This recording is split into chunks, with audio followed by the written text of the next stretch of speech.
Nigga, what's good? We are in the building, y'all. Hear me? Let me know if you hear me. But yeah, what we gonna talk about? Shit. You should already know, man. There's a lot of crazy shit going on, and I've been playing my motherfucking the WWE 2K games and shit, and going.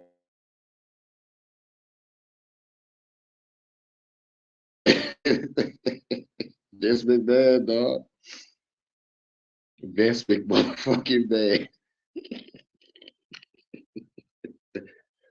What about him, right? What about Vince McMahon? Well, y'all probably heard the allegations. Y'all probably seen a whole bunch of memes already. You know, I've seen a couple. But like I'm waiting for the people to compare Vince to Diddy.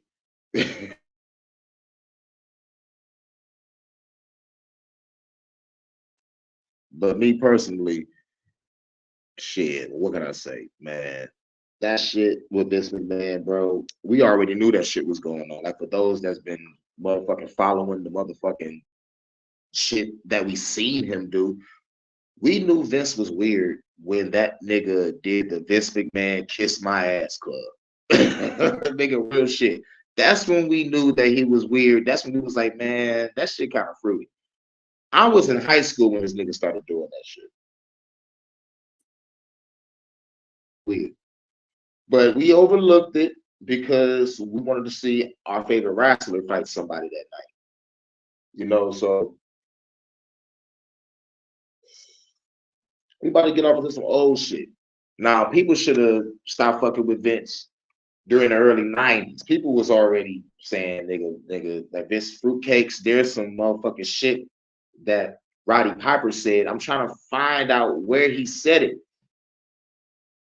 It was called the WWF at the time, and Roddy Piper was like, nigga, dude told Vince, world, the WWF stands for Worldwide Fruitcakes. I can't say the other F word because I might get fucking blocked, or you know they might shut down my motherfucking shit. But at the end of the day, man, shouts out. See, even the phone agrees. Shouts out to everybody for coming through. Give yourselves a round of a motherfucking applause. You did? Nah, but I get off until that on another day. Because it ain't really that big of a problem. It ain't nothing I can't handle. Most of the real shit. But it's just a classic case of, you know, when there's peace, something gotta come along and try to fuck it up in the atmosphere. You know what I'm saying? It's like when you got your shit down pat, the only thing that's gonna fuck with you is some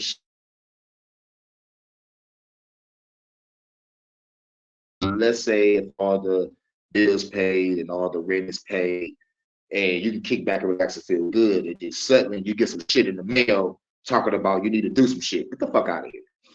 You know what I'm saying? It's like the shit just like brings down the fucking energy. You know what I'm saying? You know, like you'd be like, yes, I took care of all my shit and I got money in my pocket. And suddenly you look in your fucking mailbox, it's $1,000 fucking bill that you don't know nothing about. And someone probably used your name for some shit. You know what I'm saying? Most of the time it's friends and family even know it because like you wouldn't even think to blame. Fuck that. I blame every fucking body, nigga. But anyway, let's rewind and get back to the lesson at hand. We talking about Vince McMahon. And Vince McMahon is a sick motherfucking dude. And we already know. We already know. So let me know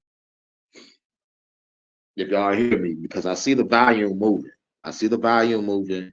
I saw some bullshit ass motherfucking notification talking about you need to go into your settings and fix the sound in the picture and all this shit. I'm like, well, it seems that everything's working to me.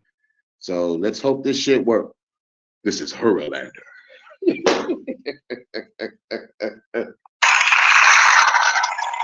All right, now it's time to kick these motherfuckers and get off into this shit.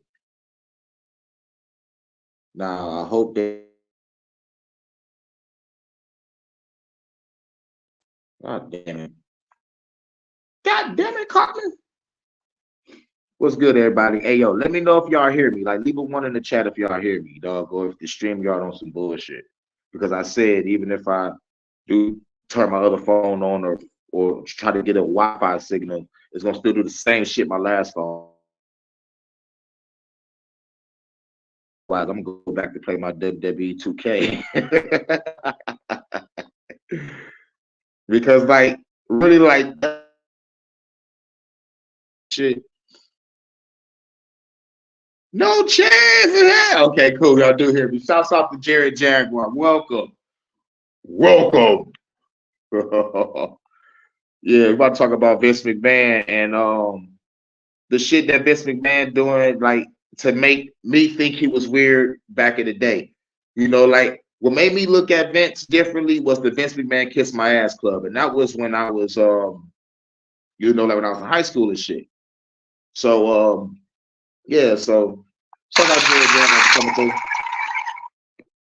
We about to get off into it. We about to get off into some shit. But there was also some other guys. There was also some other cats. Mel Phillips was an announcer. He was a black guy. And what he was doing was he was just bringing young kids around. It was some nigga named, what was his name? I think his name was Shane Douglas. Shane Douglas was like, they was on a plane and shit, right? And I guess Shane Douglas was doing something.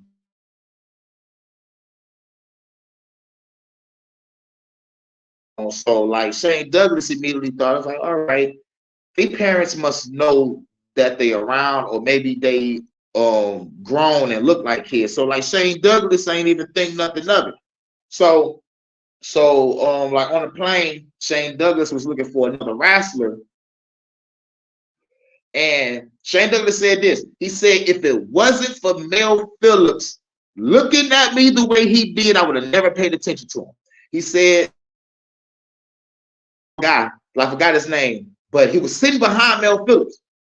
So he said, like when he walked up, Mel Phillips, you know, like had a blanket up to his neck and shit. And like he was giving him like a look, you know, it was like a bug-eyed, crazy look, right? Now, mind you, Shane Douglas said he would have never paid attention if he would have saw that shit. So the motherfucker was like, you know, was looking at him all funny, but he saw some movement under the blankets, like some shit moving up and down and shit. So Shane Douglas immediately was like, you know, like he ain't say it outright, but like he was thinking to himself, like, really, bro? That's what you doing on a plane, bro? But there's no there was also another case where they said like a wrestler walked up to Mel Phillips and there was like a 10-year-old in his car. Now I'm like, oh god damn, man. Like, mind you, this is a black guy. So I'm like, damn, this is bullshit. What makes me even more mad, what makes me even more mad about this whole shit, no one did shit about it. No one did shit about it. Now, mind you, this is the late 80s. You feel me? Late 80s, nigga, late 80s, early 90s. So there was another shit there. What's that nigga name? Terry Garvin, he was doing some shit. And Pat Patterson name is flying all over the place. This nigga, I knew that nigga was weird because he looked it weird. Like he gave off a creepy vibe every time I seen him during the Attitude Era. I'm like, nigga, that's a weird old guy. You know what I'm saying? That's a weird ass old guy to me. And then hearing the allegations now, it let me know a whole bunch of shit made sense during the shit. Vince let that nigga go and brought him back on the motherfucking WWF scene, but he wasn't on payroll. You feel me? This nigga was motherfucking getting money under the table. See, like during the motherfucking Ring Boy scandal, during that shit in the 80s, when the names was coming out, niggas was dipping. They was like, all right, I'm gonna put in my motherfucking resignation. Yeah. Niggas was like, I'm about to put in my motherfucking resignation. All the names that popped up, Mel Phillips, Terry Garvin, Pat Patterson, all those motherfuckers put in their resignation. But let me tell you something. Out of all the people that came back, it was motherfucking Pat Patterson. Now I was like, why Pat Patterson is the only motherfucker back? And I'm thinking right now. Then I didn't understand what was going on. But now I'm like, oh, Pat Patterson left because of accusations, came back, got paid under the table, and just kept getting paid under the table. So, but then I still have to ask the question, why is this motherfucker still around knowing all this shit? This nigga got some shit on Vince. And then coming to find out, majority of elites, motherfuckers, got a lot of dirt on each other so they can have leverage over each other. You know what I'm saying? It's no different than the Epstein shit. You know, they got the shit on Bill Clinton. Because ain't no way in hell a motherfucker is going to be like Epstein. Why is there a picture of Bill Clinton wearing a big-ass blue dress in your living room? Mind you, this is not a regular size picture, by the way. This is a big picture that a motherfucker painted. And why is there a picture of George Bush Jr. sitting in the Oval Office floor playing with paper airplanes and toys and shit? Come on now. What the fuck y'all know that we don't? Have you heard the term a picture says 1,000 words? These niggas are sick. These some sick individuals. And plus, you know, like, I'm about to go back to some old shit with Vince McMahon. Like, just in case nobody don't know about this shit, I'm going back in time. Because, like, the new allegations popped up. Vince McMahon make P. Diddy look like Sunday school, my nigga. P. Diddy don't got shit on Vince McMahon. For real, nigga. For real. The text messages, if y'all go look it up, this is a lot of people saying that, yo, the Vince McMahon text messages is crazy. I might get my channel fucked up. I understand everybody got a lot of subscribers and shit. They monetize. They don't want their channel fucked up covering the scandal. But fuck all that, nigga. I got no allegiances to no sponsors. I want to talk about the fucking text messages so fucking bad, but we can't do that yet. We got to start from the fucking beginning. We got to start from the 80s and 90s. And then we work our way up to these crazy ass allegations. Because this is what you call putting shit in context to let you know that the motherfucker was a sick motherfucker already.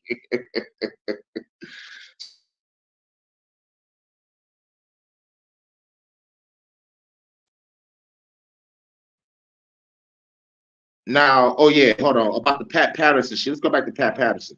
Now, there was an interview where Roddy Piper couldn't even get the words out. He was dancing around the shit with Pat Patterson. This would let me know that the shit was real. I'm like, yo, motherfuckers felt like Cardi B. Pat Patterson, this shit is real. Coronavirus. Here we go. Let's look at Roddy Piper talk.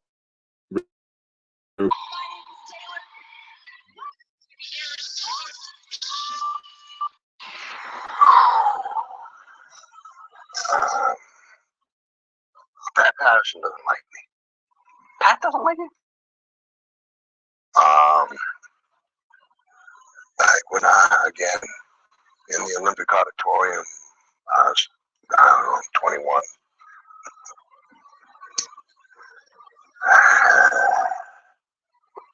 I'm just, okay. You need to be a man about these, I'm talking about myself. You need to be a man about these things. And,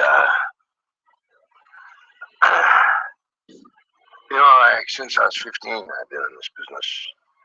And when you're young in this business, it can be very difficult. It's a political thing? Was trying to get you down? No. Hey, probably my fault. I was a pretty little kid, believe it or not, one time, and it just got awkward. That's all. He made you awkward, and you held a grudge. Or I did, whatever, my bad. Were you forced to? No, fuck that. No.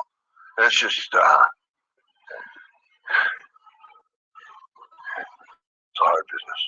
He couldn't even say it, bro. I didn't even want to stop it. I wanted y'all to hear it. I wanted y'all to hear the pauses.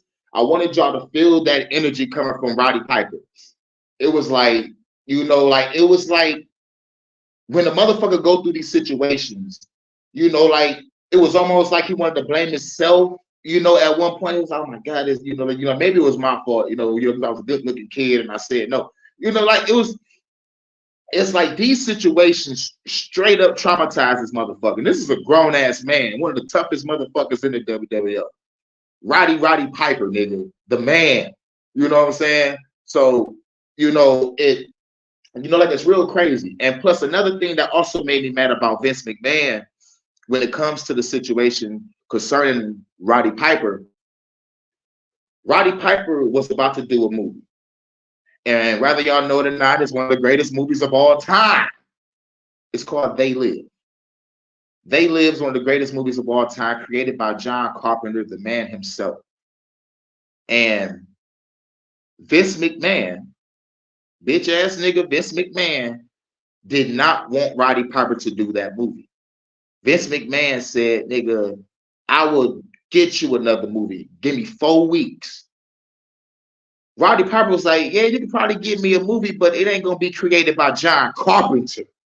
So I'm about to do this fucking movie, my nigga. So after he did the movie, nigga, Vince was pissed. He was like, nigga, get the fuck out the WWE, nigga, get the fuck on. Nigga, real shit. So, nigga, fuck Vince McMahon for that. Roddy Piper went to go make one of the greatest movies of all time, still to this motherfucking day, one of the greatest movies ever. They Live is the greatest shit ever. In my top 5 greatest movies of all fucking time. The Vince was like, oh shit. Hey, yo, Roddy Piper, come on, man. You one of my best motherfucking wrestlers, dog. I will get you a movie in 4 weeks. 4 weeks, nigga. Come on, nigga. Just work with me, nigga. Don't go. Please don't go. Roddy Piper was like, yeah, you can probably give me a movie, but it would not be made by John fucking Carpenter. This nigga made Halloween, nigga. You telling me you got a better director that made motherfucking something that's better than Halloween? Or motherfucking Escape from New York? Get the fuck out of here, Vince. I'm sorry. I cannot do it. Shouts out to Bronze. Yep. He said, if Piper was speechless, something was very wrong. Exactly, my nigga. Exactly, bro. I'm talking, dog, nigga, this is a grown man. Pat Patterson is older than Roddy Piper. You did? And mind you, Pat Patterson is not he's not an intimidating looking individual. Well, at least not to me. But I guess when it comes to power and influence and money, a motherfucker would be afraid of this guy. It's like a lot of people, wrestlers, says that when they come across Vince McMahon, like he come off very intimidating. And I hear on certain occasions, due to personal experience with wrestlers in their situations, he said, nigga, you can't be no pussy around Vince. Vince can smell that shit. It's like a shark in the water. It's like if you come up as an ass kisser, he's gonna motherfucking treat you like one. Or like if you come, you gotta show a level of masculinity, manhood, and toughness when you talk in the bench. You gotta show that, yes, you the boss, but I'm gonna talk to you like you just as equal as me. You know what I'm saying? Like, nigga, like you ain't nobody. I will whoop your ass in this motherfucking office type shit. Like you gotta come at him like that, and Vince will respect you. Now, we hear this from Kofi Kingston, Kurt Angle. I heard this from a lot of motherfucking wrestlers. And this is how Kofi got his push. Because like Kofi Kingston, like the Jamaican wrestler and shit. You know what I'm saying? Like he was getting his major push and like he was going through his shit. And he had his moments with Vince McMahon. And then, like right after he showed Vince McMahon how tough he was, guess what? Kofi Kingston get a championship. He did a team called the New Day. They motherfucking got a cereal brand out, which is the gayest cereal in the world, called Booty-O's. Yes, I fucking said it. A friend of mine that's at work is a motherfucking big wrestling fan. He said he went to Jamaica with a shirt on and he almost got his ass beat. They said they came up to him like, "Hey, what the fuck is this?" It was like, "Yo, it's the wrestlers, bro. It's the wrestlers." They was like, "Oh, yo, nigga, we don't play that shit around here, nigga. We don't do that shit." I was like, "What the fuck are you talking about?" He's like, "Nigga, these are wrestlers. Nigga, these people ain't no gay dancers. They ain't no gay singers. These are wrestlers." But the niggas in Jamaica didn't care. The real niggas in Jamaica didn't fucking care, nigga. So, you know, they don't play that shit. That's all I gotta say. They don't play that shit. But I wanted to show you that by Roddy Piper. I wanted you to hear that. And what else I got? Somebody else talking about Mel Phillips. Like Mel Phillips was also playing with kids' toes and shit. And that shit made me think about what's his name? Dan Schneider or Ron Schneider or shit. The motherfucker from Nickelodeon, the fat white guy that built all the motherfucking shows and made all the kids and shit. You know, and it came out about like his scandal and allegations and what he was doing behind the scenes or what was going on Nickelodeon. Yeah, motherfuckers playing with kids' toes and shit. I'm like, yeah, nigga, shit fucking crazy. But what makes me mad about it, when the wrestlers saw the kids in the car with Mel Phillips taking them over motherfucking state lines, no one did shit. So it's like, fuck y'all niggas, dog, on some real shit. I think I got something to talk about some other wrestlers before we go off into the Vince McMahon allegations. Where's these wrestlers at? We had Sid Vicious talking, those other motherfuckers. Yeah, this shit about to get real. Even before we all get to the Vince McMahon shit. But yeah, man, niggas was wilding, bro. And plus, motherfuckers thinking about that allegations with the females is crazy. Yes, that's crazy. Don't get me wrong, it is. Nah, this is Sid Vicious. And y'all remember Sid Vicious? This is a big motherfucker. This nigga bigger than Pat Patterson. I'm talking about will manhandle any fucking body. But these niggas got stories. Dog, picture. Dog, hold on. It's like a Terry Crews situation. Terry Crews, you the biggest motherfucker at this party. Pause. You the strong with your wife, and some scrawny old white guy come up and fondle you in front of your wife, and you don't knock this nigga the hell out? I care about my money. You know, supposedly Pat would call Sean's room all night long or knock on his door trying to get him to his seat or whatever. Yeah, Pat Patterson knocking on Shawn Michaels' door. Like, nigga, like all night trying to get him to concede. This is coming from Sid Vicious. From Sid Vicious, Shawn Michaels' door. Y'all know Shawn Michaels' song, I Think Cute. I know I'm sexy. I got the looks. The drive the girls. Or more like Pat Patterson. I'm just a sexy boy. Sexy boy. I'm not your boy toy. He was singing that for Pat Patterson. So dropped off there, and I was there just to watch, understand, to see how they did TVs and how the WWF did their operation. Well, I ended up riding with back to the room that night with Pat, Vince, JJ, and Howard Finkel, and worked out with Vince that day. He had me picked up in a limo with him. We went to the gym, worked out. We're all now having dinner. You know, Vince goes to the bathroom. I think Vince is sitting across from me and Pat's sitting over. Pat leans over me.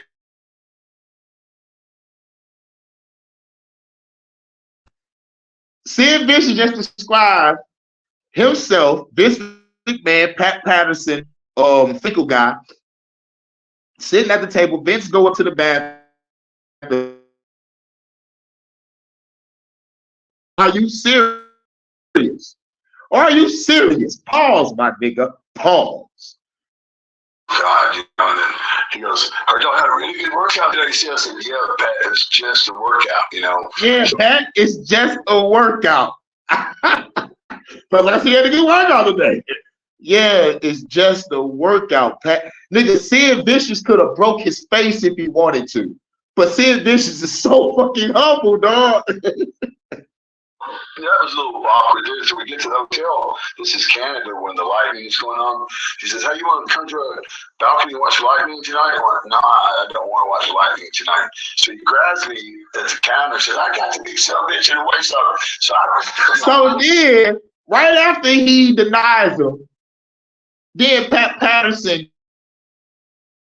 and yells to everybody, "Hey, look, I got this big motherfucker in the waist hook." I really went around. I was like a little shoot, you know, and I don't know chained wrestling. I really don't. But I learned it real quick. So I put my arm in and got around him and said, "No, you don't have it either." You know, He said, "I don't know shit about chain wrestling, but I learned at that moment." Yeah, this is chain wrestling. Motherfucker grab you, then you motherfucker gotta do a quick reverse and like go for your grab and shit, and y'all both like try to lock each other up and like see who's the strongest. Chain wrestling type shit. So this nigga said, "I don't know shit about chain wrestling, but I learned that night. I got no, you don't got me, motherfucker." Nigga, look, here's what's so funny about Sid Vicious. He just said his voice would squeak like a motherfucker. First he was talking, he was like, "No, you don't got me, nigga." I'm in my room, and I really was scared that night. And I don't. Hold on, let's go back. I don't know chain wrestling. I really don't. But I learned it real quick. So I put my arm in and got around him and said, "No, you don't have it either." You know, I said, "I'm in my room," and I really was scared that night. And I don't think they were walking by my room, but I convinced myself of that. Yeah. He was like, "Nigga, I don't think they was walking past my room and seeing if I was in there, but I convinced myself that they were." So picture a 6 foot, 200-pound buff nigga scared of some old niggas. That nigga was hiding in his covers. Nigga, go look up how Sid Vicious look. Picture this nigga scared. All right, ain't nothing wrong with being scared of the Undertaker or Kane, but this nigga was actually scared of some old niggas. You know, and again, it could just been real. It probably was. But again, it was like, no, I don't want to watch lightning tonight. You know, I've often talked about the story of Jim Powers. You know, Jim, really good guy. Same Yeah, thing. the story of Jim Powers. Now, this is Shane Douglas talking. I was just talking about Shane Douglas. But now this is him talking. Good looking guy, great build, very athletic. We were traveling together and working out together. Hold on, wait 1 second. Let me check my shit. Shouts out to Loki. What's good? What's good? I heard Renee Dupree tag partner was Pat Patterson's boyfriend. I ain't hear about that. But real shit. Now I'm glad you brought that up. I used to hear that Pat Patterson, according to some wrestlers, Pat Patterson brought his boyfriends with an S to most of his shows and events and shit. Let me know if that's true, because I heard that like Pat Patterson was on some crazy shit. You know, Mel Phillips was just picking up boys in different towns and dragging motherfuckers around, but like Pat Patterson had, like, I heard a bodybuilder boyfriend and a boyfriend like that was in the business and somebody that worked behind the scenes. Let me know if that's true. But according to you, you say a nigga like Renee Dupree's partner, which is the short nigga. I remember them on group. They was called the Los something. You know, they came out with their little flag and shit. Yes, I remember them tag partners. You know, and Renee Dupree was the biggest guy. Pause. But yeah, Shane Douglas is about to talk about some shit. Hold on, man. What the fuck? Then we had a TV taping, and then the next morning we're going to get up early and go to the gym. I came downstairs waiting for him and didn't show up for breakfast. Like, what do you mean he's checking out? I thought about like a room or something, because we were in the middle of a tour. And Yeah. they said, "Oh, Now Shane Douglas is talking about like He about to go check on Jim Powers, find out that this nigga left. This nigga just dipped in the middle of the fucking tour. Like, out, and I tried calling. This is before cell phones. This is 1990. So it was several months later. 1990, nigga. Picture the motherfucking Snoop Dogg and Dr. Dre on the motherfucking radio, nigga. 1, 2, 3, 4. Nigga, we in Radio Los Santos, home of gangster rap and gangster bitches. Very funny. We never saw him again on the road. And a couple months later, we connected up and talked, and he told me, and at the time, I had no way to corroborate the story other than what he was telling me. I didn't know to be a bullshitter. He said that after the taping that night, I think they were getting ready to put the belts on him, Roma, as the Stallions. And he got a phone call, he said, around midnight. I can remember it was the 11th floor. He said he got a phone call around midnight with a voice whispering, said that if you like your spot and you value, want to keep it, go to the 11th floor, room 11, whatever. That the door would be open and lights turned out. Said, go and lay on the bed, someone will come in and service you. Dun, dun, dun. This nigga talking about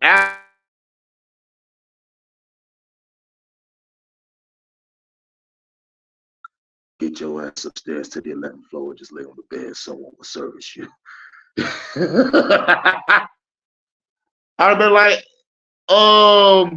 is it Jacqueline, with the big titties? Or Sable with the big titties? Miss Elizabeth, Macho Man's girlfriend, you better give me some. No, there's gonna be some old nigga named Pat Patterson. Oh, man, I quit. Well, you figured it was a rib and just hung the phone and went to bed. That early. Now, he thought it was a rib,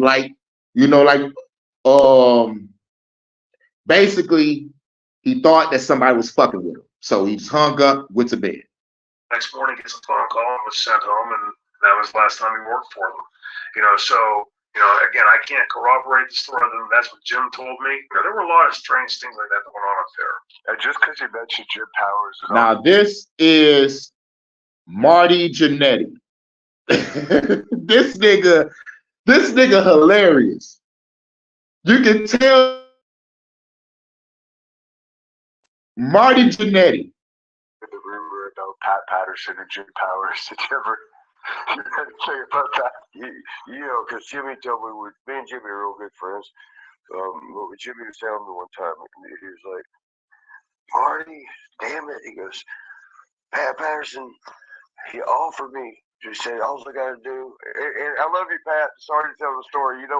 It's true. We've already talked about it. That right there, he was like, yo, Pat. I'm sorry. We already talked about it. You already know it's true. Hey, yo, this is the realest shit. Oh, man. He said, fuck all that room service shit. Yeah, unless it's Miss Elizabeth or Sonny, maybe even Luna. Yeah, not Pat Patterson. Bitch, I quit. Jannetty, the real rocker. Yeah. Oh, man, this shit's hilarious. He was like, yo, man, you already know what it is.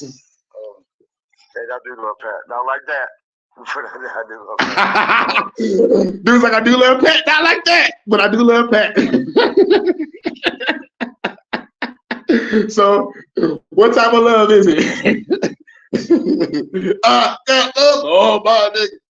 I guess he wanted Jim to come to a hotel room and just apparently he asked shit to go watch lightning on the balcony at his hotel room one day.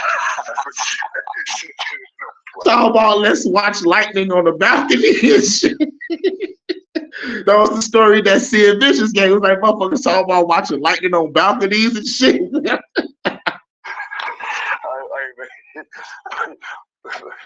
But I guess Pat was gonna honk on Bobo. That's all.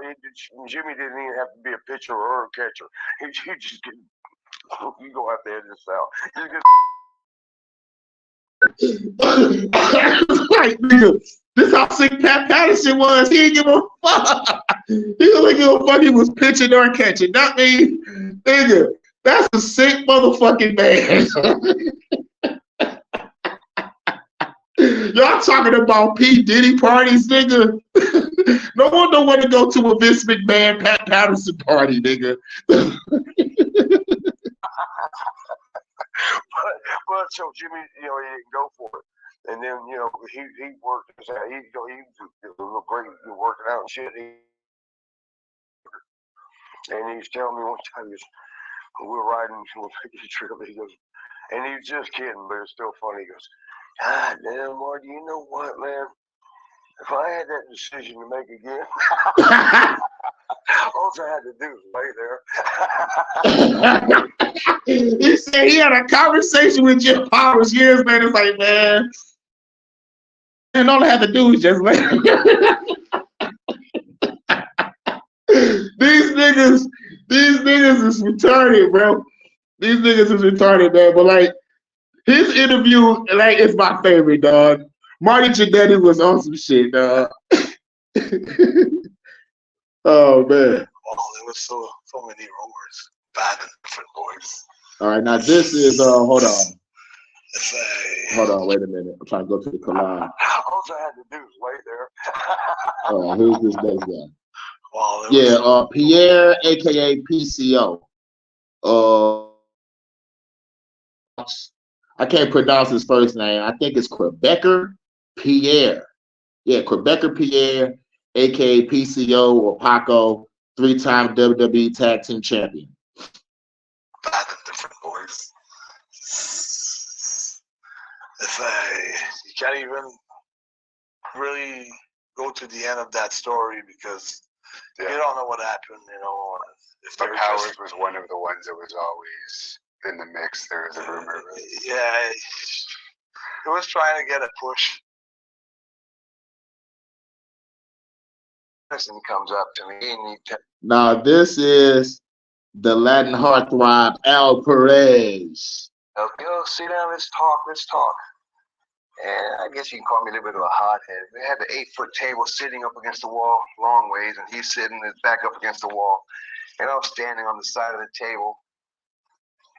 And he again builds it. Oh, it's good to have you here. It's a family business. You're going to make a lot of money. A little French Canadian. You're going to make a lot of money, and we'll give you a gimmick, and you'll be worldwide famous. You'll make a lot of money. And kept on and kept on and kept on. He said, and besides that, he could go both ways. When he said that, I just kicked him off the table. He said, no, I'm talking bad guy or good guy. See, this nigga was real. He was like, nigga, I know exactly what the fuck you talking about both ways. He said, as soon as you said both ways, the nigga kicked the table like, nigga, what? He's like, yo, nah, nigga, I mean, you can be a good guy or a bad guy. What you thought I was thinking? I'm like, nigga, I'll beat your ass, you old nigga.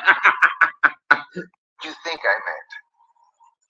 And I've been at hotels with everybody checking in, and he'd be in the back and somebody up front, I'm not mentioning names, he said 2 beds, and Pat would be hollering from the back, 1 bed will be fine. And the guy put his head down and said, 1 bed. Did you hear that shit? Hold on, let's look at your comment real quick. He said, yeah, Pat is twisted when a guy named Psycho Sid wants nothing to do with you for real. For real. But this nigga was just saying, he's like, yo, nigga, I ain't gonna name no names. But Pat Patterson came with somebody, and that somebody was at the desk, right? He was like 2 beds, and Pat Patterson yelled, 1 bed. And he said that unnamed rascal put his head down and said, 1 bed. 1 bed, please.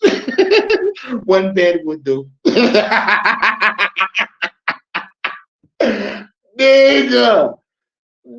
I wanted to know who that guy was. I swear to God, I want to know. So I can flame his ass. And it's just like, that was right before all of this happened. I was like, I'm out of this. What was his reaction when you kicked the table? He was just Oh panicked. no, he just stood up like, oh no, what you think I meant? I was talking bad guy or good guy. Right. Everybody knows he was married to Louis, a guy, so it wasn't strange. And when he told me that, it's like I said, maybe I'm a little bit of a hothead, but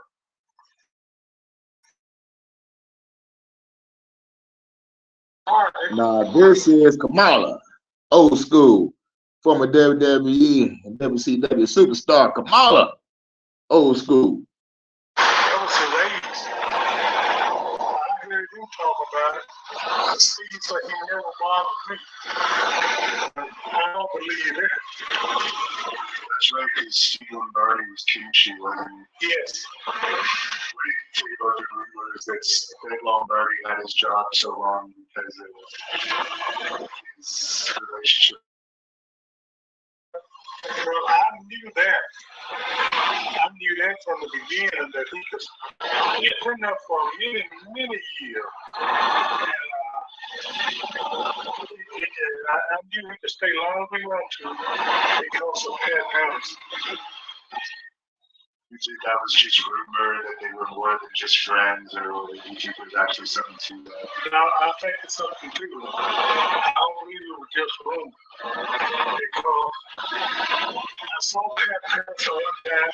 He was over at the hotel, and I'm standing up there, so Steve Lombardi get my room, but I tried to take him out of the computer. And then he said, and then I went one for me.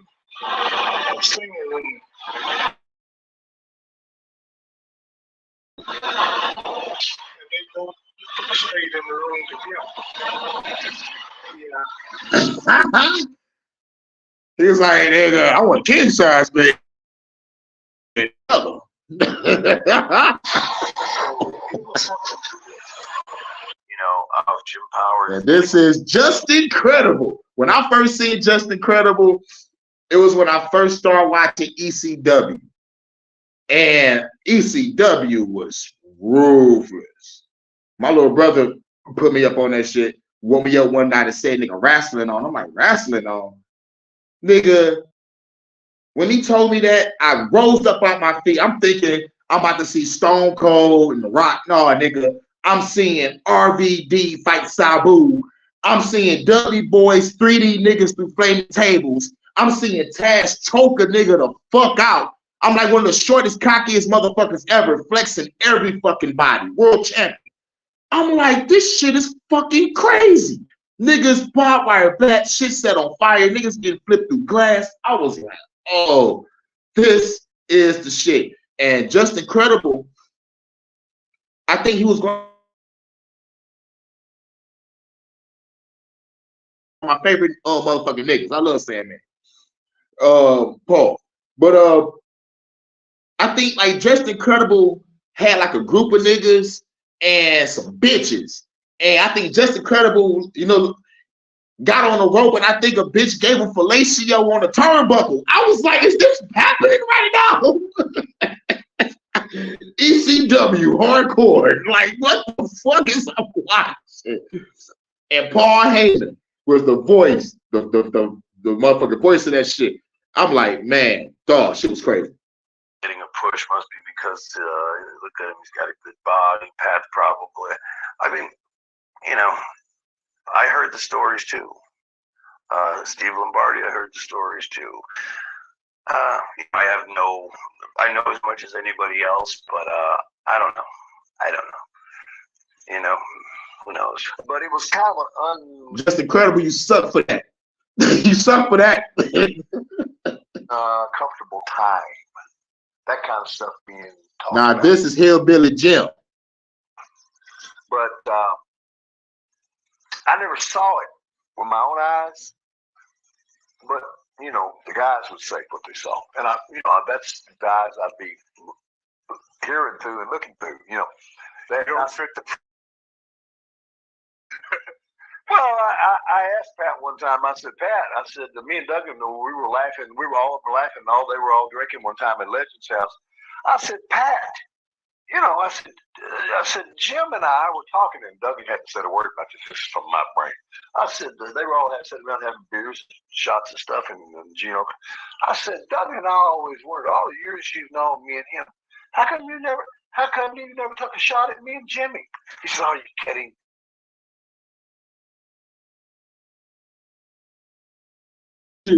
He said he ain't seen shit, but he heard shit. So they decided to motherfucking joke around with Pat. and be like, nigga, you been here for a long time. Why you ain't make a pass at me and my boy? So, nigga, y'all niggas ain't my type. Pause, nigga. So if a motherfucker was about to be like, man, I'm about to see if this nigga a fruitcake. Yeah, this motherfucker find out. And they motherfucker come with that joke and the motherfucker confirm it. They're like, damn, this nigga Pat Patterson is a fruitcake. But that was Hillbilly Jim. So yeah, dog, it's like the fucking shit crazy, bro. The shit is crazy. Now let's get off into this shit. Let's get off into this shit. These motherfuckers wilding. Vince McMahon, allegations.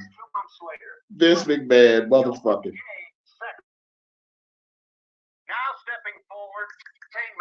Now stepping forward, a lot of men saying that there's a good deal of gay sex abuse underway in the world of wrestling, and everybody all these years has been scared to step forward. Now come forward a number of people to say, because I wouldn't have sex with another guy in the game, I couldn't get promoted, including three, honestly, some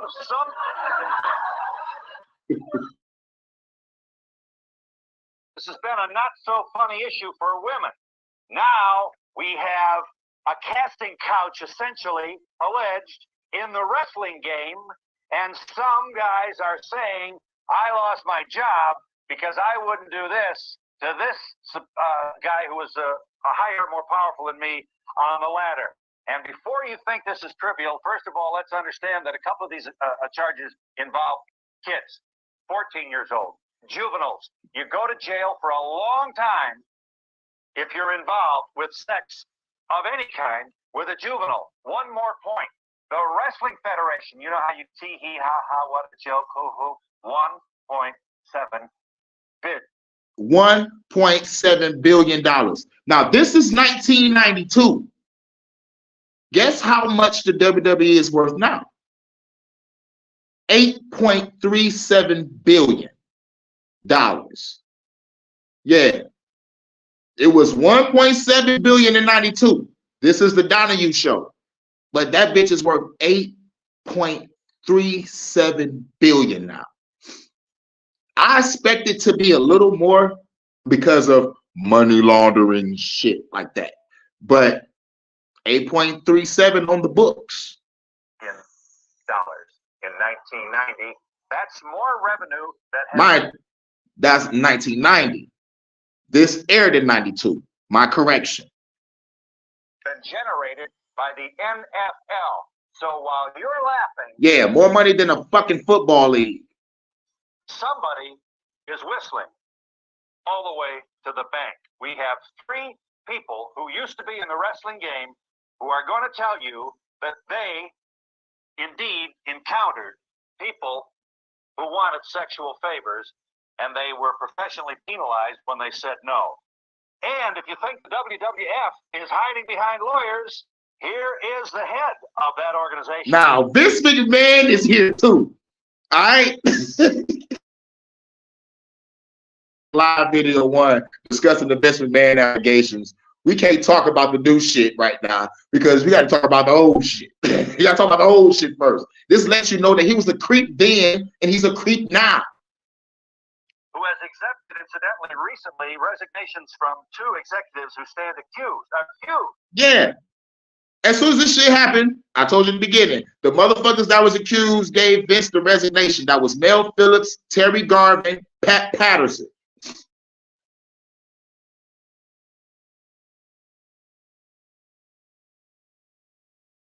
Statement. First, let's get the charges underway here. Gentlemen, Murray Hodgson, hired by Vince McMahon, here on my left for the TV job. You were the commentator. He was a great commentator at that. I watched this shit. I had to motherfucking see, was he a bad commentator according to him? He was pretty good. He got the look, he got the voice for the business, and you know, Pat Patterson, he didn't want to say no name, but the other guys would be like, yo, can I say their names? I'm gonna say their names. And then fired 2 months later. What happened? Can you specifically, and without taking us around the world, tell us what is it that happened to you? I wouldn't sleep with the vice president of operations, so they fired me. Bam. Simple as that. Simple as that. I wouldn't sleep with Pat fucking Patterson because he was the VP at the time of operations. I'm talking about, like I said, they put these old creeps in positions of power and they abuse their authority. Is the vice president of operations one of those who resigned? Yes, he is. And do you want to name him? I don't think that'd be necessary. I don't think that'd be necessary. I'd have been like, Pat Patterson. Pat fucking Patterson. What did you announce? Did you do any color for any telecast? Yes. About how long did you do the color? Oh, I started for about a month. They hired me for a 2-year deal and just went right out the window when I decided that I didn't want to sleep with the vice president. Was there any touching? Was there any kind of vulgar locker room activity? We're trying to be specific here, Murray. As a court of law would oblige any person to be of any gender. It was a little worse than that. He blatantly threatened my job security. He didn't say sleep with me, did he? Is that the way men talk? I don't think this is the proper form. I agree with you, and I appreciate very much you're bringing a certain amount of decorum to this. This is a daytime television show, and we don't want to draw any dirty pictures. Did it happen more than once? No. This one? Yeah. And then how long after you said no were you dismissed? A couple of weeks. Barry Orton. Here's Barry O, the former professional wrestler who you think you lost your job with the WWF after This is Barry Orton. Similarly. Actually, no, I've never actually said that. That's something that the media has come out, and with the stories that I've given, they have kind of turned it around where I've said that. I've never said that. However, I had encounters with 2 of the gentlemen that have resigned since the allegations began. These incidents, of course, happened in 1978, which is a... No, this is 78. He said the incidents happened to him in 78. Mind you, this aired in 92. So I bet y'all wondering the same thing I'm wondering. Why the fuck you wait till now? Just like how most people say. But even Donahue even says it though. You know, because it's like a 44-minute motherfucker shit. But Donahue eventually be like, yo, nigga, why you wait till now? Long time ago. However, the impact and the gravity of the situations are very severe. And, you know, if they...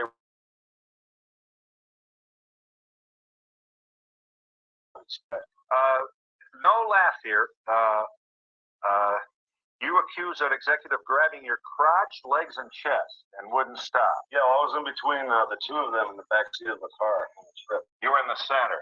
Right. You thought. Now, mind you, most stories, motherfuckers be like they be on the road. So some motherfuckers pile up 4-5 deep in the car in the actual putt nigga, like on their way to the next show. So this big beefy buff nigga sitting motherfuckers and they playing with them. To be a place where a junior guy has to sit. Pretty much. This would be early 80s? This was 1978. 78. So this is before the $1 billion Wrestling Mania pay TV Hulk Hogan era. And you had to drive, you know, you guys weren't walking in money then. Right. And everyone, you know, the more people in the car, the better, because everyone would split the expenses. And the more people in car, the better, because you split the expenses. Now, like I used to travel the country during the carnival shit. You know what I'm saying? Like whenever a carnival come to town, we all got to pile up in cars or vans and ride out to these locations. So, like if anybody act up, they get knocked the fuck out. Real shit. Because I was from Detroit, so everybody knew, like, once you hear Detroit, nigga, be careful.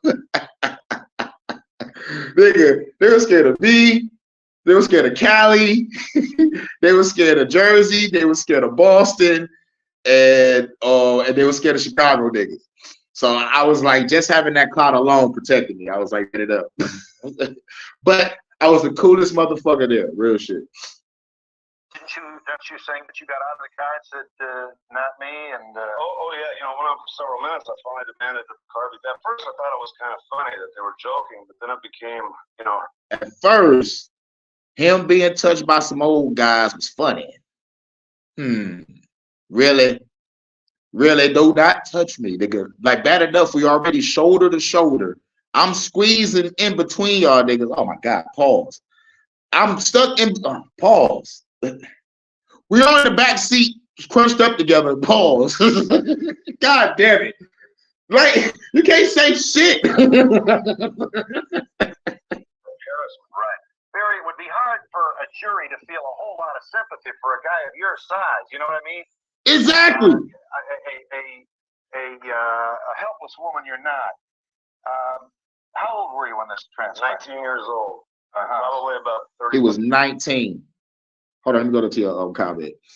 Yep, the bodybuilder boyfriend was okay. From La Resistance. That's what it was called. I thought it was Los. I'm thinking about the Los Luchadors or some shit. But yeah. Yup. Okay. Yup. Holy shit. So it was true. He left him when the money died. Vince stopped paying that nigga under the table. It's like, yo, nigga, I can't keep paying you, nigga. Shit gonna come back to me, nigga. This that money. Like, nigga, not if we launder the money. And also probably not altogether together in your head, like a lot of 19-year-olds. I don't know. Oh, absolutely not. You know, and I was trying to be accepted into the business. Yeah. I was young, I was green. And you got the big dream ahead of you. Maybe you're going to be the big guy. And there was money if you got on the main card. Yeah. So you're following your dream, and I suppose you want to know, among other things, that when a couple of guys in the game, executive types, come on to you like that, and you're 19 years old, you may be a little hesitant to tee him off. Of course. And so I endured it for as long as I could until it became, I started feeling suffocated or, and I couldn't take it. Tom Hankins, you're likewise.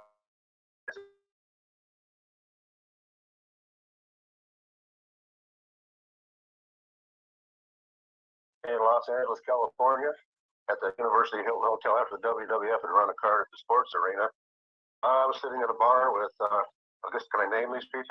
He's like, can I name these people? All right, I'm about to name these people.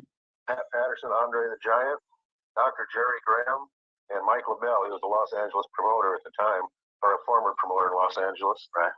And we sat there drinking maybe for an hour or so. I was talking to Pat. I'd known Pat for maybe 6 months.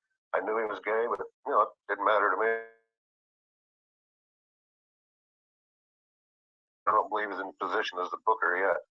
And I asked him. Let me interrupt to say that he's one of the executives has resigned. Right. Very good, sir. And I asked him what the chances of using me to do jobs, which means I was a loser. I'm not real big. I never made a lot of money in the business. I didn't really expect to go on the WWF, make a lot of money. But you wanted to be in the game. Yeah, I love the business. I worked for $10 a night sometimes in Tennessee, just to wrestle, just to be in the business. Right. At the time, in '85, I was wrestling in Hawaii and Mexico and Southern California. So I asked Pat for, if you give me a shot or at least a tryout. He said, well, you got 2 chances, slim and none. He goes, well, there is one way. And he wanted me to go up to the room with him and have oral sex with him. Ah, this nigga said it. Come up to motherfucking, go to the 11th floor. We go watch lightning on the balcony. Yeah, you gotta come here and watch lightning on the balcony. Or come up after midnight. There's gonna be some lights out. Just to open the door, just lay on the bed.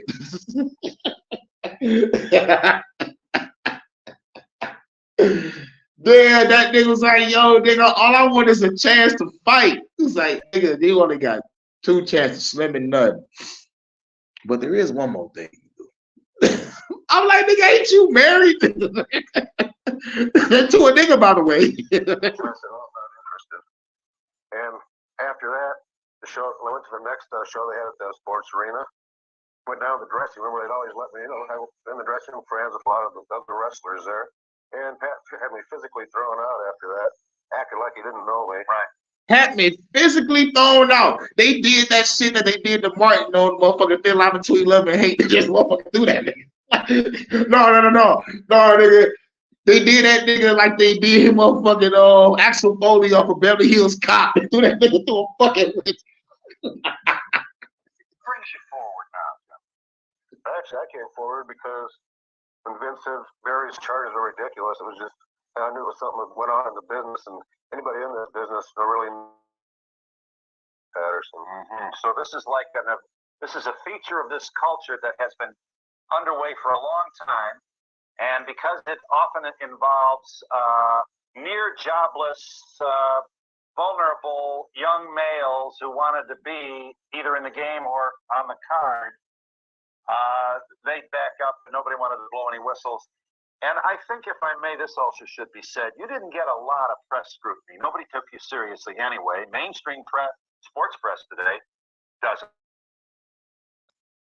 And Mushnick of the New York Post writes a piece, Phil Mushnick of the New York Post, his lead last week, the billion-dollar pro wrestling empire is about to be shaken to its foundations by a teenage boy scandal, the Post has learned.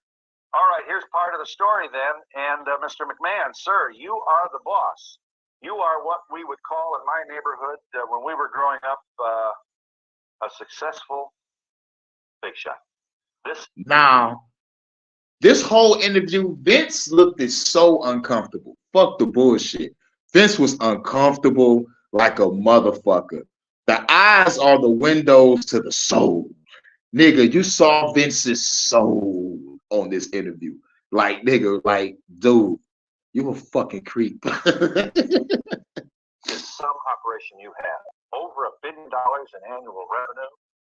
You have, throughout the 80s, taken this thing that so many people snicker at. You have filled the Pontiac Superdome with the help of Hulk Hogan and an occasional theatrical idea that included Cyndi Lauper and the marriage of kind of pop music with this stuff. Through the roof. Through the roof. The PGA should pray for these kinds of.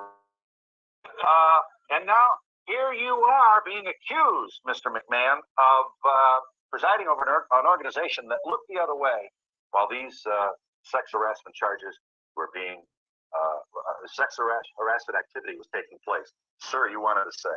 We've never looked the other way in anything. I'm very happy to confront everyone today with whatever allegation they have. The three individuals about whom most of these allegations are hurled are no longer with the WWF. Yeah, are no longer with the WWF. But after this shit blew over, I saw Pat Patterson back. Nigga, it was him, Arn Anderson, and Gerald fucking Briscoe, the four horsemen in this bitch, behind the scenes doing shit. And like whenever Vince needed those niggas to come out to make fun of some shit or like to motherfucking put on the dress, I remember Vince had Pat Patterson and Gerald Briscoe shit. You're fucking weirdo. We have started an independent investigation on our own. About to roll up. The bottom of all of this, and that's why we're here today, is to get to the bottom of it. We may even learn something here today that my investigators do not know. I want to get to the bottom of it just like you gentlemen do. What would you like to say to him? Anybody? Now, the guy that was the announcer is about to speak. This man is very professional. I'd like to say that it's about time because. No, the wrestler. The Orton guy about to talk. Up until now, you've been animately denying that not only this is taking place, you're saying that you knew nothing of it, and I just find that really difficult to believe. Yeah, he said like, yo, nigga, I find that really difficult to believe because simply you're only out here because.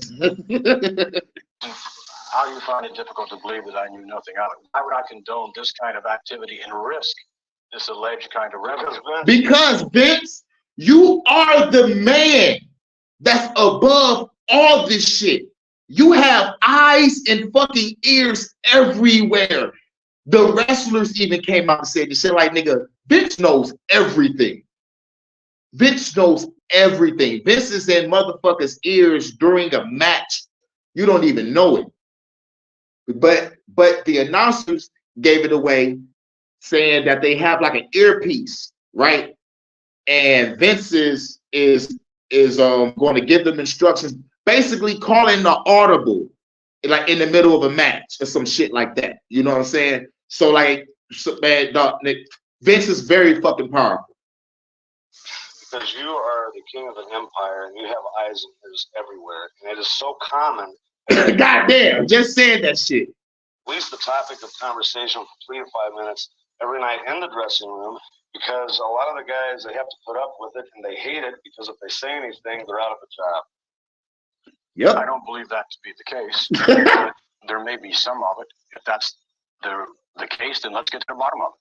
I'm anxious to learn, just as you are. Well, I want to hold some. I want to to the bottom of it, just like you did. This happened to me. I tried to call. I called the WWF offices. You were always in a meeting. They took my number, said you'd return my call. But, you didn't want to talk to me, basically. I'm sure at the time you didn't know who I was, didn't know what I had to say. But, I tried to explain it to whoever I talked to, and I called. And, didn't want This was when, sir? 1985. I don't recall the telephone. Has there been any? I don't recall the telephone call. No shit, you don't recall the telephone call. It was 1985. Nigga, that was a long time ago. This is 1992. He gave the story. He was like, like he really didn't want to get into the business. He just wanted to motherfucking fight. He was like the love for the game type shit. But when he didn't make no advancement with Pat Patterson, like basically, bro, no, nigga, I wouldn't even remember you. Because you really just wanted to be here just to be here, because you like you wasn't serious about getting in the game, but you just wanted to fight. So, but I'm glad you're here to let us know that Pat Patterson made the advancement. Otherwise, nigga, get the fuck off my stage. Do you believe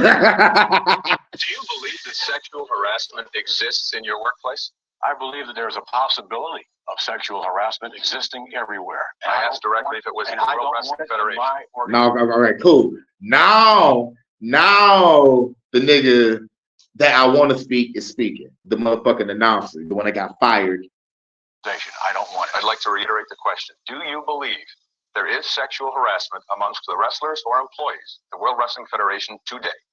Do you believe that there's sexual harassment going on in the WWE, World Wrestling Entertainment right now, World Wrestling Federation then? Do you think it's going on, Vince? There's a possibility of that. That's why I have these independent investigators to come in. I have these independent investigators come in. It's like that Scientology shit. Yo, we will hire our own investigators and our own fucking doctors to motherfucking look over the situation. Hashtag Isaac Hayes. Cough, cough, Isaac Hayes. Anyway, y'all can go down that rabbit hole if y'all want to. But anyway, Vince is a billionaire now, connected with high elite motherfuckers. Yes, they're gonna hire their own investigators. Nigga, his wife is on Congress. Now in 1992, I don't know what Linda McMahon was doing, but I know now, nigga, like she's in Congress. That's independent investigator, Fairfax Group Limited. And I would like, to hear what you have to say, and everyone has to say. I want to get to the bottom of it. Would you therefore believe that because of all these allegations coming forward and more corroborating evidence proving that there's no doubt sexual harassment is running rampant in the World Wrestling Federation, that you are definitely going to come public and do something about it? Why wouldn't I?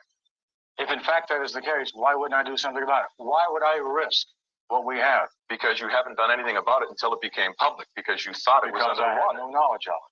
I made knowledge of it to you when I was fired, and you just blew it off and let me go. I retained a lawyer. You were not very good. You were not a very good announcer. You could not. Oh, that's some bullshit. That's some bullshit. That's some bullshit. You could not make the transition from radio to television. That is the only reason why you were fired. I would like to remind you, sir, that I have a 2-year contract. 2 years. You also have a clause in your contract that states, and as you know, you were hired on a trial basis. I was not hired on a trial basis. You do not have a contract? Mr. McMahon, I have a 2-year deal with your firm. You will note in a clause it states very clearly, and I have it outlined for all to see here today, that you can be fired almost at will if in fact you're not doing a good job. You did a horrible job. That's the only reason why you were fired. That's it. Maybe I should point out, first and foremost, that might be your inability to pick good talent. It could be. You had a national talent search, Vince McMahon. Could be. You advertised different media sources searching for one man that could be the new face and voice of the World Wrestling Federation. You flew me in back and forth 4 and 5 different times from Detroit, and you from Detroit, Box City. Over the course of 1 year of negotiations that I would be the man for that job. I didn't sleep with your vice president. Later, I'm fired. I also want to point out one very important fact. From your office came a letter to my landlord to verify my employment. From that letter, I must bring this point up. It says Murray Hodson has a very secure job with Titan Sports and is a positive and productive employee. From your office. Just because I don't sleep with your vice president, that qualifies to blow me out of a 2-year deal? I don't buy it. Ah, my nigga. Get a motherfucker a standing motherfucking ovation. Yep, and y'all can watch the rest of that. Just type in Vince McMahon on Donahue. Like I've been on here for about an hour and change. But yeah, it's it's real. I wanted to bring that up about these Vince McMahon allegations, and then maybe on the next video, I'm gonna try to see if I can talk about those text messages, because those text messages is fucking crazy. Y'all can go look it up. The fucking Vince McMahon, like, dude, you got a picture of old 70-something-year-old, damn near 80, saying this shit, but they was, man, nigga, they've been doing this shit since the fucking 70s and 80s, dog. Dog, they was not fucking playing, bro. But yeah, dog, all these motherfuckers, Vince McMahon, Mel Phillips, Terry Garvin, Pat Patterson, and like there's more, there's another name I'm trying to think of because the motherfucker said it. Motherfucker, somebody, dog, man. But like basically, dog, it was like a lot of, it was a lot. You know, and don't get me started on the motherfucking conspiracies about motherfucking Owen Hart and shit. You know, like I think that motherfucker was fucking taken out, nigga. Like, you know, like real shit. You know, I'm doing the investigation. I'm listening to a girl. Make sure y'all subscribe to Purple Sky 11. She's covering the Vince McMahon allegations and shit. Now what she do is she, you know, go get the files from the police station, and you know, like, you know, and she's reading like, you know, like from the files, and she's doing her own like investigation, like her own analysis based on the facts and evidence at hand. You feel me? So like she's going to, you know, like she's going through all that right now. I think she's on the Vince McMahon saga. She just got done with the Owen Hart. The only reason why I fucked with this channel was because I was looking up what the fuck was going on, like with the Chris Benoit situation and shit. And she made videos for like a whole fucking year. When I first caught her, she was at like episode 11. So I was like, fuck, I gotta go all the way back to 1 to catch up. So she's reading from the files from the police station, all the files, the evidence, everything, you know, like, and she's reading off of it. And, you know, like we get to use our interpretation to motherfucker put our pieces together, you know? So, like, after reading about that Chris Benoit shit, nigga, I came to my conclusion, nigga, that nigga was set the fuck up. Nigga, real shit. And as far as I read about the Owen Hart situation, there's a lot of shady shit going on. A lot of pages are missing. And ain't nobody really saying shit. Ain't nobody giving a word. They kind of ghosting her on some shit. So she only can work with whatever they can motherfucking give her, you know, whatever she can accumulate based on like evidence at hand concerning Owen Hart. But so far, it seems that Owen Hart was motherfucking set up to be sacrificed. And a lot of people was coming up with the fact that there was some shit called like Over the Edge on some other programs and shit, and the numerology was adding up and shit. Check out Wrestling with the Devil with Lee Cole. if you haven't already. Sound familiar? Matter of fact, I'm gonna check it out just because it sounds familiar. Like, as a matter of fact, I probably been to the channel and like didn't even recognize it. You know, because like the words are so fucking small on my phone, it's kind of hard to see a little bit. But yeah, I'm gonna check it out. I'm gonna check it out. Lee Cole. Lee Coles. Lee Coles probably got some stories. Lee Coles sound he got some stories. Want to check that out. Want to check that out. Should, as a matter of fact, I should get back to my motherfucking game. I was supposed to be going against John Cena for the United States Championship. WWE 2K16. Yes, I went to 2K16 because these new games ain't shit, nigga. And plus, the best SmackDown game is 07, nigga. Raw vs. SmackDown 2007 is the best SmackDown game ever created. But if I wanted to give 2K its props, I would give it its props for 2K14. 2K13 and 14. I'll give them their props on that. This 2K16 storyline, it could be a lot better. It's a little fucking dull and boring, but it's understandable. But yeah, you know, the best SmackDown is 07, but in the 2K era, I give it the 14. Because when the motherfucking 2K20 came out, nigga, we called that bitch Glitch City, nigga. That bitch was a glitch fest. It was so bad they didn't make a SmackDown the following year. I keep on saying SmackDown. I mean, they didn't make another 2K wrestling game until now. I mean, into 22 or 23. 2020 was horrible. It was horrible all the way around. I mess around and go back to No Mercy on this 64 shit. Hell yeah. Hell yeah. That was the shit. No Mercy, nigga. Man, nigga, I followed motherfucking wrestling forever, dog. Like, I remember they first had their first wrestling game. It was Warzone on motherfucking 64. Nigga played Warzone, and then Attitude came out. We thought Attitude was the best. Like, yo, Attitude is the shit. Then No Mercy came out and squashed everything. I was like, oh, this is the shit. And then SmackDown came out on PlayStation, SmackDown 2. And I was like, oh man, it doesn't get any no better than this. And then the PlayStation 2 comes out. And they give us motherfucking Just Bring It. I was like, oh my God. It doesn't get any better than this. And then, oh no. Then they come out with Shut Your Mouth. I was like, oh shit. And then they come out with Here Comes the Pain. I was like, this is the best one ever. The roster was the shit. They gave us a shitload of legend characters. I'm like, it doesn't get any better than this. And then SmackDown versus Raw came out. I was like, whoa. That was the shit.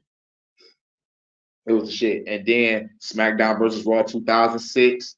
And then my favorite SmackDown versus Raw 2007. Everybody had the 360 by then. Like, except for me. But like the only thing that made it sweet on the 360 was you could see the sweat and shit. You know, like it had better graphics. But I had that bitch on PS2. But either way it goes, the shit was great. Then 2008, I was like, oh, this shit horrible. 2009, okay, we create our own specials. That's the only thing that was sweet about it. I'm like, it ain't better than 7. Then 2010, I was like, oh, this shit sucked. 2011, it was all right, but still wasn't better than 07. And then it went to 2K because THQ lost their funding, got bankrupt and shit. So now it started with 2K. I think it was 2K12. Yep, 2K12. Then it was 2K13. I think CM Punk was on the cover, if I'm not mistaken, or maybe I got the numbers mixed up. But I was like, okay, you know, my homeboy had the PS3, so I was like, fuck it, nigga, we playing over there on the P3 now, nigga, the 2K13. And like, nigga, what was so cold was me and my homeboys are rappers, so we had our music as our intro in the wrestling game. I was like, nigga, this shit cold. Nigga, this shit cold. Nigga, they were wrestling that can play my motherfucking music that I made in the hood, nigga. I was like, nigga, I was loving it. And you can still make your own specials and shit. I was like, all right, cool. But I wasn't a big fan of P3. Like the only thing that was sweet on P3 is Metal Gear, DJ Hero, Guitar Hero, the Michael Jackson Experience, and Final Fantasy. You know, like it like really like I'm not a like big fan of a whole bunch of games. It's like a certain games that I gotta fuck with. But like once I found out that like certain games are only PlayStation exclusive, I just said fuck it. I'm gonna buy both systems. But I skipped the P3 because my homeboy kept coming over bringing his. So I was like, fuck it, bet. I play with George, Paul. And like I had the Xbox 360 and the motherfucking PS2. So like we just played all the motherfucking games. Said fuck it. And then got my money up and I bought me an Xbox One and a P4. Now, the only reason why I did this shit like is because when I think Dead or Alive 6 was coming out, I was like, bet I'm about to get that bitch for the Xbox One. I mean for the Xbox One S, I mean. But it was bought out and they only had a copy for the motherfucking P4. So I was like, fuck. I want to play this shit so fucking bad. I was like, fuck it, nigga. I bought the P4 just to motherfucking play Dead or Alive 6. So I was like, fuck me, buy another controller and buy that new Devil May Cry 5 that came out. I was like, bet. Nigga, bet it up.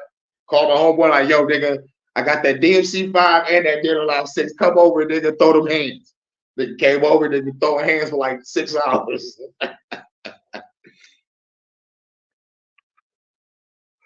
Yo, music intro. Oh, yeah, yo, music intro. That's tight. Yeah, it's been a minute since I've been fucking with them games. Yeah. I used to just create characters and listen to the theme songs instead of actually dog.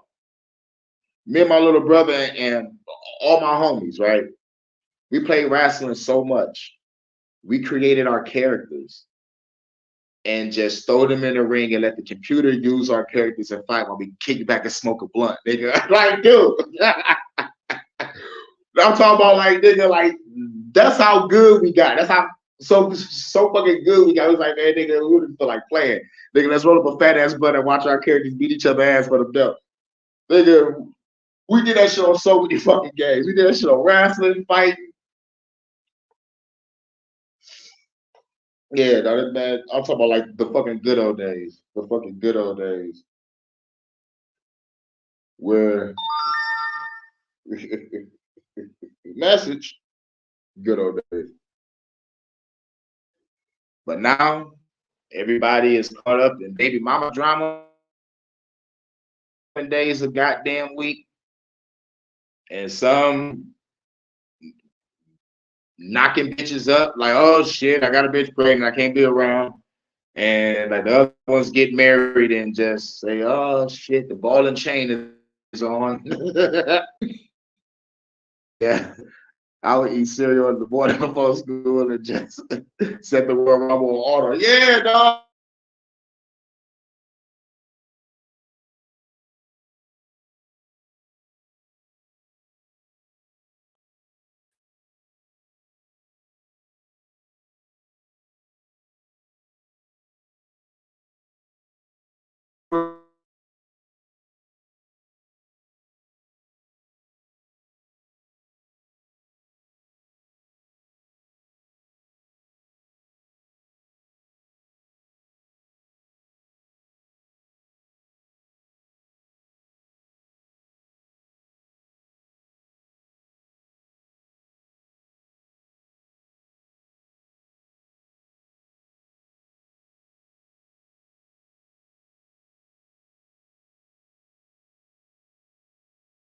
All right, it's telling me I'm having trouble with my connection. Chances are, I think my data is fucking up with the Wi-Fi. How the fuck I mixed that up?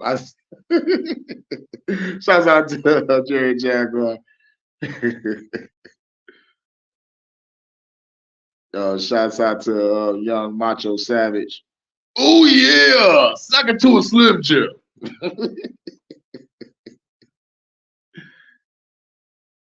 Shouts out to Low Key. Shouts out to Bronze. Yep, that was everybody. Yeah, that was everybody. Yeah, man. Like maybe on the next one, I'm gonna try to dance around the motherfucking allegations.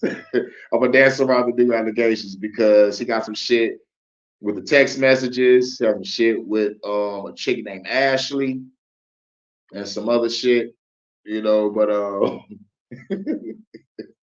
I bet you want to know where are. I bet you want to know where are they now? I think Mel Phillips. I think he dead. I think Terry Garvin. I think he dead. I think Pat Patterson might be because I know he got to be pushing 80 because of him and Vince McMahon was boys. You know they're around the same age and shit. So yeah, I don't. But like most of the motherfuckers that was in these allegations that was talked about are long, long fucking gone. Yeah. But just recently, I can say this: Vince McMahon just sold over $400 million of stock this week. We could say that. I wonder why you sold $400 million. Like, god damn, that's a lot. So yeah, nigga, I'm stepping down. And plus, you also got to think about who's gonna have the company now. Like thinking on a perspective of a legacy. You know, this is your family's name. According to Roddy Piper, nigga, your father started this business. You know, Vince McMahon's father started this shit. And Vince carried the rest of the way. You know, and you got to think about it. Shane McMahon is not around. He trying to do some shit with China. Stephanie McMahon, it looks like, according to actions, like I'm going by your actions, her action shows that she's avoiding her father. For example, she comes back to the WWE, do some shit. Now, when she come back, Vince is gone. But as soon as Vince come back, Stephanie leaves. I'm following actions here. You're trying to avoid your father. Now, we got The Rock. If you smell with The Rock, this motherfucker is on the board. And Triple H is over there inside of the business, like aspect of things too. So who was running the fucking company? Now there was rumors going by that it was about to get sold to Saudi Arabia. Don't they traffic through Saudi Arabia with the princes and shit? So I'm create my own rabbit hole to dig up and go down. I think Saudi Arabia is about to run the WWE. And what is the talks with the WWE and the UFC getting together? What is this? What is this? I left the WWE to go to UFC just to see a nigga get knocked out for real. Now y'all collaborating? What the fuck is this? But nigga, that's a whole nother live. Right, that's a whole nother live. But yeah, a lot of crazy stuff in the game. So shouts out to everybody coming through. Jared Jaguar, Bronze, Low Key, Savage Macho. You know, this is the Vince McMahon allegations part 1. And shit.